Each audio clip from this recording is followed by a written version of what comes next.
What if everything you've ever been told about healing, about the power of your own mind, about the very nature of your physical body, was only half the story? What if there existed within you right now, at this very moment, a source of energy so profound, so transformative, that simply awakening to its presence could fundamentally alter your experience of health, vitality, and life itself? But before we begin, please hit the like button and let me know where in the world you're watching from. Today, it's always fascinating seeing who's joining us from around the world.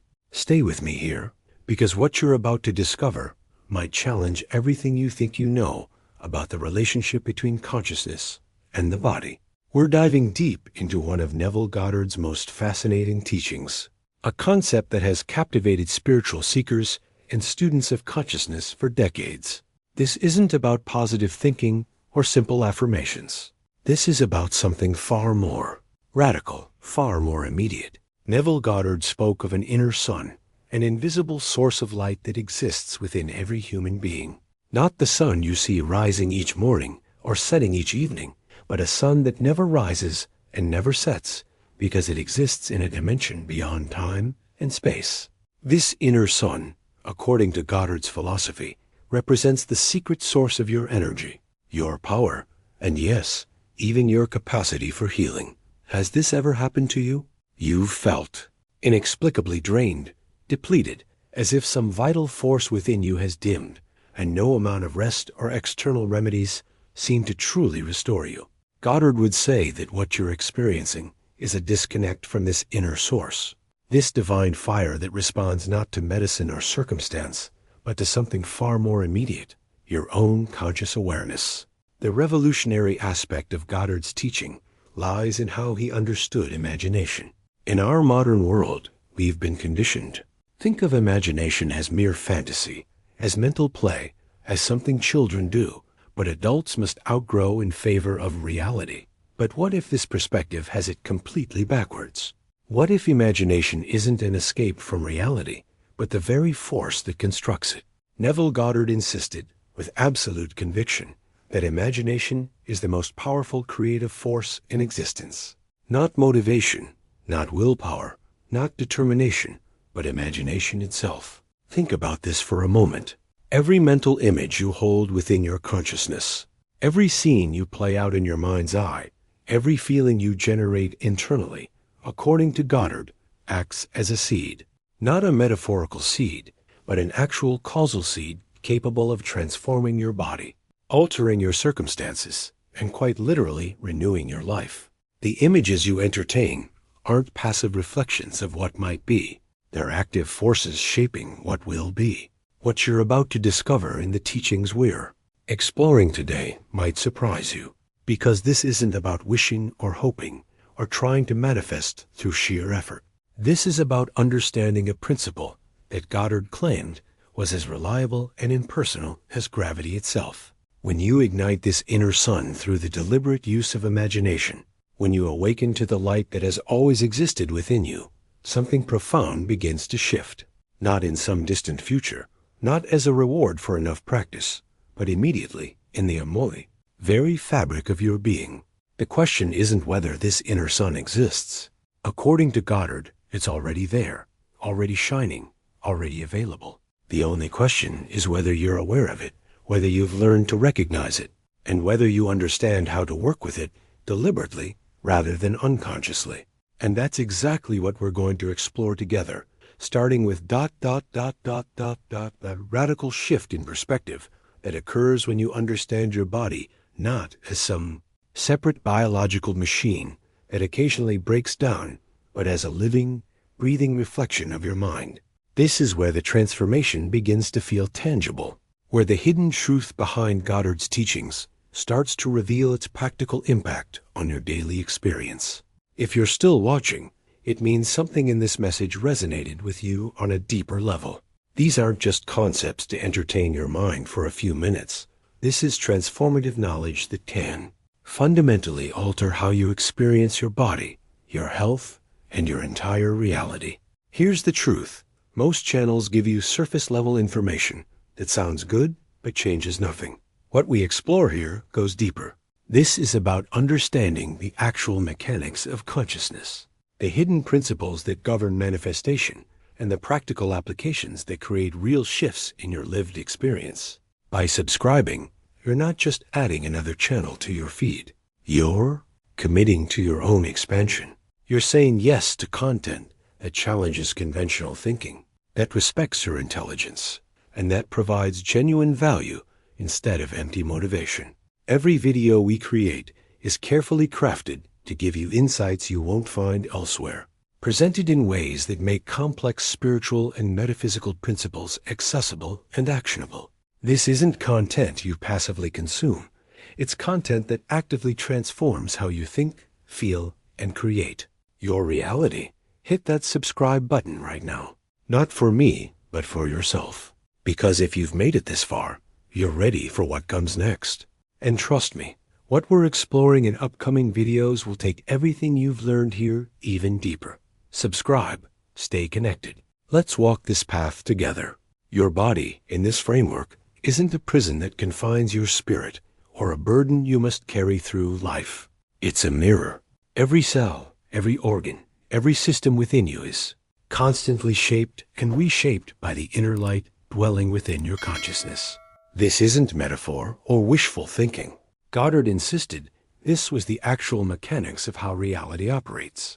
When you imagine with genuine faith, when you truly feel the reality of what you're imagining, you're quite literally igniting that inner sun we talked about, and that ignition sends waves of influence through your entire physical being.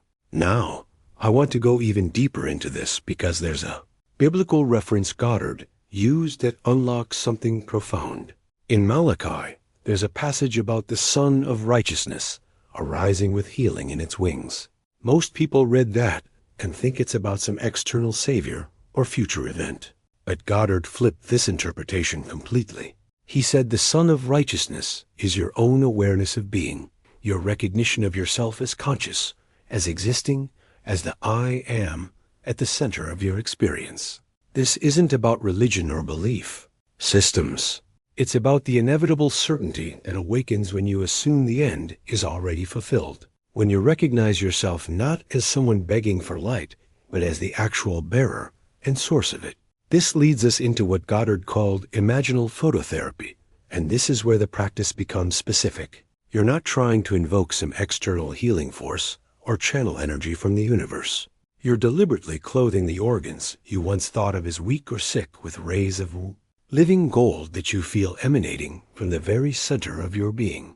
It's the same principle Jesus spoke about when he declared, "I am the light of the world," not "I will be," or "I hope to become," but "I am," present tense, immediate. Light isn't something you acquire through enough meditation or spiritual practice. According to this teaching, you already are it. The question is simply whether you're living from that awareness or from the old mindset of separation and limitation, right? In the comments, "I am the light," if this resonates with your journey. The decision you make in consciousness, according to Goddard's framework, isn't just influencing your experience, it's actually creating your physical reality. This is the hidden truth behind what he taught. Every state you accept in your awareness unfailingly becomes incarnate in your body.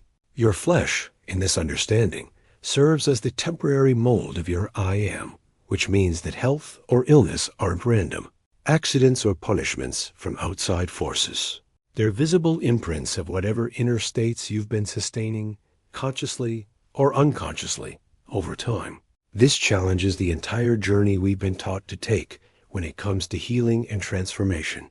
We've been conditioned to look outward, to seek solutions externally, to believe that our bodies operate independently of our mindset and inner experience. But Goddard's teaching suggests something radically different about the impact of consciousness itself. The practical application involves what he called the sat stata specific condition of attentive drowsiness, where your analytical mind yields control and imagination takes over. In this state, which sits right at the border between waking and sleeping, you choose your final outcome, not as something you hope will happen someday, but as something you feel occurring right now. You select vitality, balance, health, whatever it is, and then you feel yourself bathed in that solar light as an accomplished fact, not a future promise, not a possibility, a present reality that you're experiencing in this moment through the power of focused imagination. But here's where many people miss the most crucial revelation behind this entire practice. Before any technique, before any visualization or method, there must be a fundamental shift in identity. Goddard insisted that light isn't something you need to seek externally or acquire through spiritual practice. Light is the absolute definition of your being. It's not a borrowed quality or temporary state. It's what you are. The miracle doesn't come from technique, it comes from identity. You must recognize yourself as the temple itself, not as a beggar standing outside its doors, hoping for entry.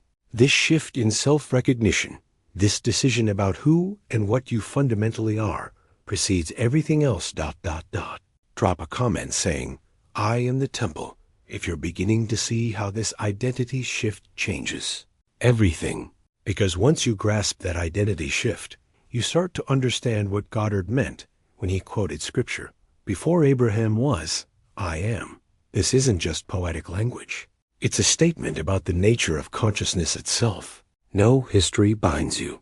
No prior condition has ultimate authority over you, except the one you assume as truth right now, in this present moment. Your past health issues, your family history, the diagnosis you received, the limitations you've accepted. None of these have power unless you continue to assume they define who you are today.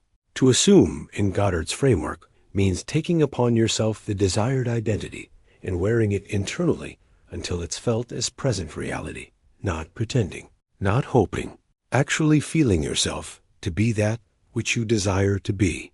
When you do this with consistency, light doesn't arrive from somewhere else to save you.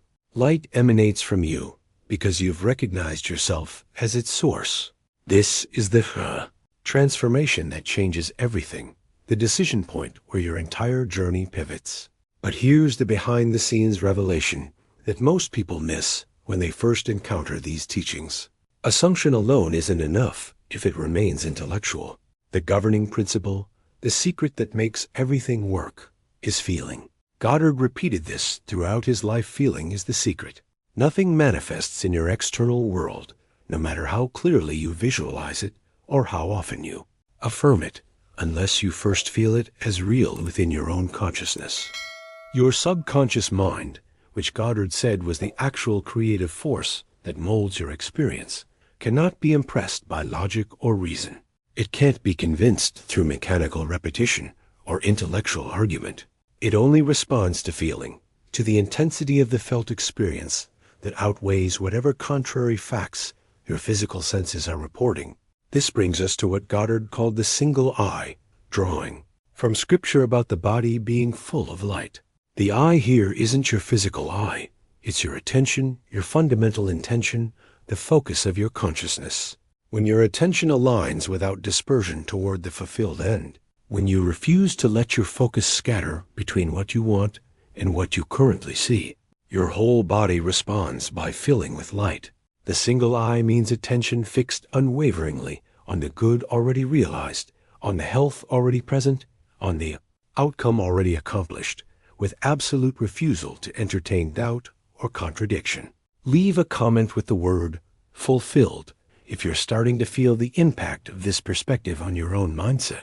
This understanding extends into every physical system of your body in ways that reveal the hidden mechanics of how consciousness operates. Take your skin, for instance. In Goddard's framework, your skin isn't just a biological barrier. It's the physical manifestation of the limits you've accepted as real. Every blemish, every irritation, every condition that appears on your skin echoes an inner belief about danger, separation, or hostility from the world. Your skin responds with absolute fidelity to your inner states. When you perceive the world as hostile, when you feel separated or under threat, your skin hardens, becomes inflamed, defends itself. But when you assume unity with life, when you feel safe and connected at the deepest level, your skin radiates and softens, reflecting that inner transformation outward. The same principle applies to your blood, which Goddard saw as the circulation system for your beliefs. Your blood carries vital information to every cell like a faithful messenger, and it doesn't discriminate or filter based on what's helpful or harmful. When your blood thickens, when circulation blocks or becomes compromised, the first question isn't about diet or heredity. It's about what ideas you've allowed to circulate through your consciousness. What fears have you given life to? What resentments have you stored and permitted to flow through your system? The blood faithfully distributes whatever you've accepted as true about yourself and your world. And there's your heart, which in this teaching becomes far more than a biological pump. It's the altar of your being, the sacred space where old beliefs are either eliminated or reinforced, where your chosen identity is either crowned or rejected. The scripture says to guard your heart above all else, because from it flow the issues of life. This isn't just ancient wisdom. It's a description of how you're sustained inner states. The ones you present at this altar daily determine the course of your physical experience and your entire journey through life. What you consecrate with feeling at the level of the heart becomes the pattern that shapes everything else. Type "guard the heart" in the comments if this is shifting how you see the connection between your inner world and physical reality. The practical application of this understanding comes through what Goddard called the golden bath, a practice you can begin implementing immediately in your own life. Each morning and evening, you create space for this primordial experience of directly feeling the internal solar light we've been discussing. It's remarkably simple in structure, but profound in impact. You sit in stillness, allowing your body to settle, consciously releasing any sense of urgency or rush. Then you simply feel a nearby sun, not distant or external, but emerging from your chest or whatever organ you're choosing to focus on. What makes this practice different from typical visualization is the emphasis on physical sensation. You're not just imagining light in an abstract way. You're feeling the actual physical quality of sunlight, that gentle weight on your skin, that ordered warmth that doesn't burn but soothes, that life-giving vibration that seems to penetrate and enliven. If you're focusing on your heart, you feel the sun pulsing there with each beat. If you're working with your skin, you feel the entire surface tempered by this saturated clarity, as if every pore is drinking in pure radiance. The duration matters less than you might think. Goddard suggested just 3 to 7 minutes, which is enough time for your presence to overcome the scattered resistance of your everyday mind without losing the intensity of the experience. This isn't about how long you can maintain concentration. It's about the quality of your surrender to the state. And here's the crucial mindset shift.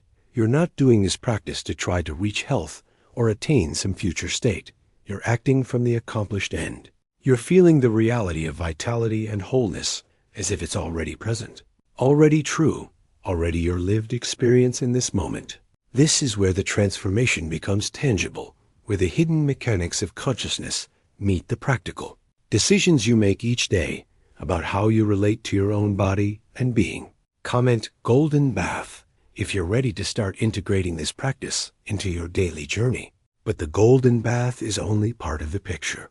There's another practice that works in tandem with it, one that happens at the other end of your day and addresses something most people never consider: the accumulated emotional residue that silently shapes your physical experience.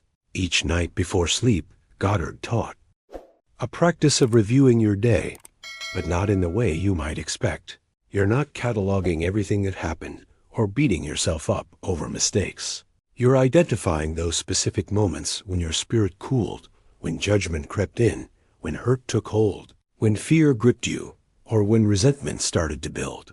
Here's where the transformation gets practical. Rather than reliving these events exactly as they occurred, you consciously rewrite them in light.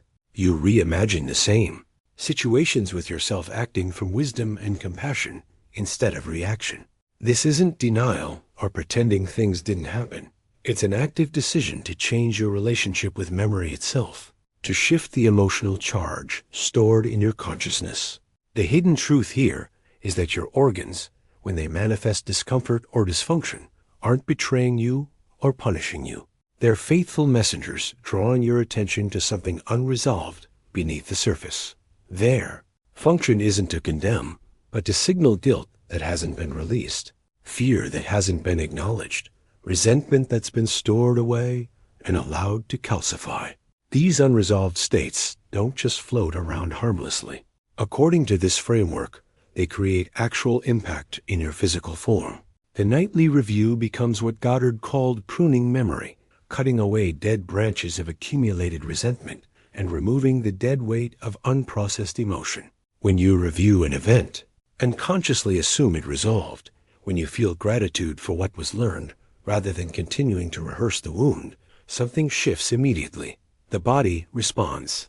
Organs that felt cold or blocked begin to regain warmth. Areas that felt constricted start to open. This isn't magic. It's the principle we've been exploring. Consciousness creates, and when you change the state, the body has no choice but to follow. Drop "I review with light" in the comments if this practice feels like the missing piece in your own process of transformation. The principle extends into how you relate to others and yourself through judgment and forgiveness. When Scripture says, "Do not judge, and you will not be judged," Goddard interpreted this as direct instruction about your body's dynamics, not just moral guidance. Each sustained judgment you hold creates an order for blockage somewhere in your system. Each forgiveness you genuinely grant creates an order for flow and relief. Resentment, when you allow it to take root and circulate, literally cuts vital flow through your being. Gratitude, by contrast, relaxes and expands everything. This isn't metaphor. It's describing the actual mechanics of how your emotional decisions translate into physical experience. The heart, in this framework, becomes the supreme instrument through which all of this operates. It transcends its function as a blood pump and serves as the altar where every feeling you carry is presented as an offering. When you load this altar with fear, with doubt, with anxiety about outcomes, the fire that sustains you extinguishes into oppression and heaviness. But when you present fulfilled joy and certainty at this altar, when you feel the reality of wholeness and completion, the heart radiates steady, life-giving warmth that affects every system connected to it. There's a specific practice for working directly with the heart that brings all of this into tangible experience. In stillness, you bring your full attention to the center of your chest and allow yourself to feel a tiny sun there, not visualize it from a distance, but actually feel it as an incandescent sphere, radiating warmth evenly in all directions. As you hold this feeling, the warmth naturally expands, enveloping your entire torso, and you let yourself vibrate at the frequency of already fulfilled joy. Not joy you're hoping for or working toward, but joy that's already present, already yours. You're not analyzing whether your pulse is perfect or checking if something's happening. You're simply being in the state, offering it at the altar of your heart. Type "fulfilled joy" if this heart-centered approach is revealing something new about your own journey of transformation. This connection between heart and breath is inseparable in Goddard's teaching. Drawing from the Genesis account, where God breathed life into form, everything in your experience begins and returns to breath. The way you breathe isn't just a mechanical function. It's a direct reflection and creator of your internal state. Short, anxious breathing causes your lungs to contract in exact proportion to whatever threat you're perceiving, whether that threat is real or imagined. But spacious, rhythmic, joyful breathing teaches every cell in your body to sing anew. Each breath, when approached consciously, becomes a new birth, a fresh decision about the state you're choosing to inhabit. The practice Goddard suggested transforms breath into what he called golden wind. Each inhalation should feel like you're drawing in this golden tempered wind that's full of clarity. And here's the crucial distinction. It's not coming from your environment. It's arising from within you, as if you're creating the very air you breathe. Each exhalation then becomes serene surrender and silent praise, leaving your chest open and expanded rather than collapsed or exhausted. This is breath lived as joy rather than duty, breath as a conscious act of creation rather than an unconscious reflex. Understanding breath this way opens the door to a completely different relationship with discomfort and pain. For most people, pain is the enemy, something random and cruel that descends without reason. But in Goddard's framework, pain is always a messenger of a state you've been sustaining, often unconsciously. It's not an arbitrary scourge or punishment. It's the echo in your flesh of whatever attention you've been holding in your mind, revealing unresolved distrust or some urgency you haven't acknowledged. Your nervous system acts as a faithful transmission system, broadcasting into physical sensation whatever you've been broadcasting in consciousness. Comment breath as creation if you're beginning to see how these seemingly separate functions, heart, breath, pain, are all part of one unified system responding to your internal state. When pain arises in your body, the instinctive response is to fight it, to resist it, to immediately reach for something that will make it stop. But Goddard taught a completely different approach, one that requires a fundamental shift in mindset. Instead of rushing into reaction, you take a complete pause. You enter what he called golden silence, that voluntary opening to the quietness that exists beneath all noise, all sensation, all disturbance. This is where true strength lies, not in force, but in stillness. You direct your consciousness not toward the pain itself, but toward the silence that sustains it. Beneath every surface agitation, every intense sensation, there's an intact stillness that has never been disturbed. When you find that stillness and rest there, something remarkable begins to happen. From this established calm center, you allow yourself to imagine, not with strain or effort, but with gentle attention, a golden flow moving through your nervous system. Not an intense sensation that you have to manufacture, but subtle warmth, like sunlight from within, touching each tense fiber, each contracted area, until the tension begins to ease naturally. The practice isn't about forcing pain away. It's about enveloping it in this golden current, allowing it to be surrounded and softened until the symptoms begin to dissolve on their own. This is the hidden mechanics of how consciousness interacts with physical experience, not through battle, but through transformation of the underlying state. This same principle governs your blood. Nothing flows through your bloodstream or manifests on your skin without first being admitted as a belief or assumed as a state in your consciousness. Your blood circulates what you believe about yourself and life. When you're holding fear, distrust, scarcity, your blood runs agitated and acidic, creating an internal environment of stress and defense. But when you genuinely accept life, when you assume sufficiency and safety, your blood flows like a tempered golden river, carrying vitality and order to every cell. Right golden silence in there. Comments if this approach to pain and discomfort is changing your perspective on what healing actually means. Your skin, in this symbolic framework, operates on the same principle. Healthy skin isn't defined by how well it defends against external aggression or how perfectly it resists every environmental factor. In Goddard's teaching, truly healthy skin is that which becomes transparent to the light emanating from within. Instead of viewing your skin as a separating barrier that keeps the world out and you locked in, you're invited to feel it as a shield of clarity that radiates outward, emitting this golden light from every pore. When you shift your relationship with your boundary in this way, when you stop defending and start radiating, the skin responds by reflecting that internal transformation. This understanding becomes even more specific when we look at particular organs and what they represent symbolically in consciousness. The liver, according to this framework, functions as the secret office where old offenses get stored. When you refuse to release unresolved injustices, when you hold on to memories of humiliation or betrayal, when you won't let go of what someone did to you years ago, all of that gets filed away in this internal repository. The impact isn't just metaphorical. It manifests as actual stagnation, heaviness, inflammation, not only in the physical tissue, but in your spirit, becoming opaque and sluggish, unable to process life's experiences with clarity. The kidneys play a parallel role as guardians of trust. This is where your fears, doubts, and anxieties are either filtered out and released or retained and accumulated. When fear becomes chronic, when you live in a constant state of distrust about life, about people, about your own safety, the kidneys become exhausted from this endless processing of threat. The lower back cools, vitality diminishes, and the entire system suffers from what Goddard would describe as needing the golden rain of trust, that cleansing flow that filters accumulated shadow and dissolves chronic anxiety at its root.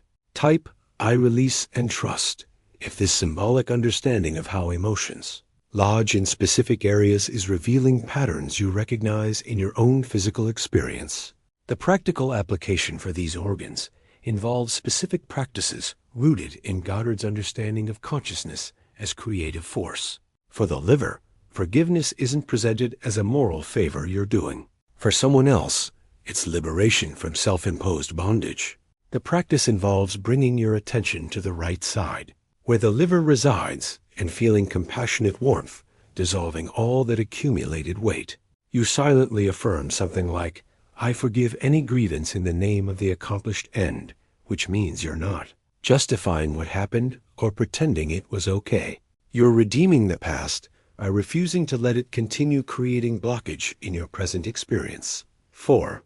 The kidneys. A practice mirrors this, but addresses the fear and doubt rather than resentment. You bring your consciousness to your lower back and feel a constant golden rain descending, penetrating the tissue, refreshing and cleansing every impression of chronic fear or doubt that's been stored there. In this visualization, trust itself becomes a liquid substance, an actual force capable of filtering out all accumulated shadow and washing away the residue of anxiety that's been exhausting your system. What's fascinating is how this framework extends beyond your own body into how you relate to others. Goddard taught that true intercession, genuinely helping another person through consciousness, has nothing to do with pity or worry. When you feel sorry for someone's condition, when you focus on their problems or limitations, you're actually reinforcing those very states in the invisible realm where creation occurs. True intercession involves seeing the other person already perfect, already whole. You place them mentally in that inner sun we've been discussing, immersed in golden light, and you see them satisfied, joyful, peaceful, as if they've already received everything they desired. You maintain this vision with persistence, not as something you hope will happen, but as something you're witnessing as already true. This is how consciousness operates across what we perceive as separation. Comment, I see wholeness.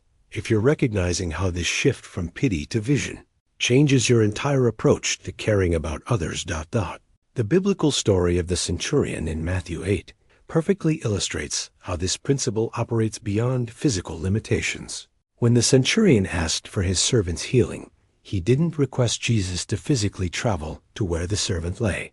He simply said, just say the word and my servant will be healed. In that moment, according to Goddard's interpretation, distance dissolved completely. Time became irrelevant. No physical process was necessary because the centurion's faith operated in the realm of imagination where separation doesn't exist. The healing occurred instantly, not through any material intervention, but through the centurion's absolute conviction in the accomplished fact. This same principle applies when you assume health or any desired state as already complete. The world doesn't magically snap into alignment overnight in obvious ways. Instead, reality responds by organizing what Goddard called a bridge of incidents, a series of events, encounters, and occurrences that lead step by step from your inner declaration to its full manifestation in physical experience. These incidents might show up as sudden restorative sleep after years of insomnia, unexpected encounters with the right information or person, changes in appetite or habits you didn't consciously force, or even symptoms that seem to intensify temporarily before they dissipate completely. This is where most people abandon the practice. They interpret transitional turbulence as evidence that nothing's working, that the teaching was false, that they are failing. But Goddard insisted these are simply clouds that don't darken the day. They're not obstacles, they're preparation. They're the necessary adjustments happening as your external reality reorganizes itself to match the inner pattern you've established. Faith, in this framework, doesn't mean passive hoping. It means active persistence in the chosen state, despite every contrary appearance, knowing with certainty that every trial is temporary, Every difficulty is preparation, and the bridge is already foaming beneath your feet, even when you can't yet see where it leads. Write, "The bridge is forming" in the comments if you're willing to trust the process, even when the path isn't immediately visible. The beauty of this entire framework is that it doesn't require you to retreat from ordinary life or adopt elaborate rituals. Solar life, as Goddard described it, is maintained through remarkably simple acts woven into your everyday existence. Blessing a glass of water before you drink it, feeling that it's already saturated with the inner light you've cultivated. Walking at midday as if your very presence casts a golden shadow, even if no one else perceives it. Pausing for just a moment before any task to consciously absorb that inner sun, to remember what you've decided about your identity and state. These acts don't cause the transformation, they confirm it. They serve as silent testimony of the sustained light you're choosing to live from. This is the practical impact of everything we've explored. It's not about perfecting technique or achieving some elevated spiritual state. It's about making deliberate decisions moment by moment about which identity you're operating from, which state you're allowing to govern your experience. The culminating teaching, the one that ties everything together, is simply this: walk as children of light in every circumstance, not sometimes, not when conditions are perfect, always. This means you stop consulting symptoms as if they have final authority. You abandon the fear of relapses that keeps you trapped in defensive monitoring. You cease living from the anxious periphery of circumstance and instead live from the luminous center of your being. Health, in this framework, is never something you achieve through effort or acquire through sufficient practice. It's something you choose. It's maintained identity. It's a permanent state of consciousness you inhabit, regardless of what the external world is showing you in any given moment. This is the hidden truth behind all of Goddard's teaching, that you're not trying to become something you're not. You're recognizing and living from what you already are, beneath all the accumulated conditioning and doubt. The journey isn't toward light. It's the recognition that you've never been separate from it, that every cell, every breath, every heartbeat has always been an expression of this fundamental luminosity waiting for your conscious acknowledgement. Type "I walk in light" if this entire framework is shifting how you understand your relationship with your own body and consciousness. If you've stayed with me through this entire exploration of Goddard's teaching on the inner sun, if these ideas about consciousness, imagination, and the body as reflection of mind have resonated somewhere deep within you, then you're exactly the kind of person this channel exists for. We dive into these transformative concepts regularly, exploring the hidden mechanics of consciousness and how ancient wisdom intersects with our modern understanding of reality and human potential. Consider subscribing if you haven't already, because there's so much more to unpack in this territory. Every video we create is designed to offer genuine value, to present ideas that actually shift perspective rather than just consuming your time. You being here, making it all the way to this moment, tells me you're on a serious journey of understanding, and I'd love to continue walking that path with you. Leave a comment saying "light from within," so I know you made it to the end. I genuinely read through the comments, and it's always meaningful to see who's engaging deeply with this material rather than just skimming the surface.